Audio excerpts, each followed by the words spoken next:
I know that a lot of Americans will lie and say they're Canadian when traveling abroad. I'm backpacking next month, and I have decided that I'm not gonna do that, and here's why. And by the way, this is not a diss to the Americans who do say they're Canadian.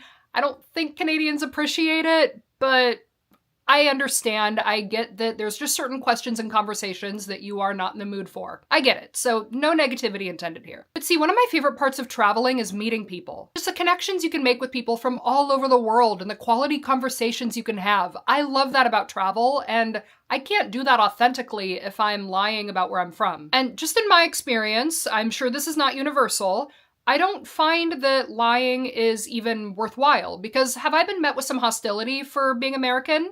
Yes, a couple times, but really only a couple times. The vast majority of exchanges I've had with people who know I'm American have been fine. Even if they have some assumptions about Americans or American people, I don't feel like they're ever really rude to me. I feel like if anything, they just have questions. They want to know what America is really like and how I feel about things going on in America as an American, or just my thoughts on it or my own experiences. And I'm fine with talking about that. Now, don't get me wrong. I don't like talking about him. He always gets brought up.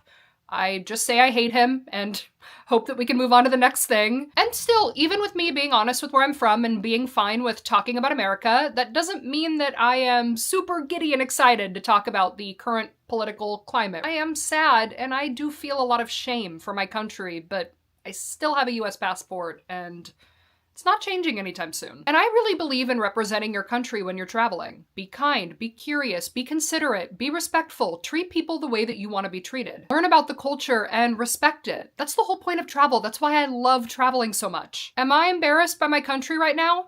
Yeah, I sure am. But I don't want to lie about where I'm from just to make my travel experience more comfortable. I will be honest and say where I'm from and be open to conversations, even at the risk of judgment. And that's because I know what I stand for. I know what kind of America I want. I also know that there is a difference between government and people. I am not the current government. I am not MAGA. I just live here.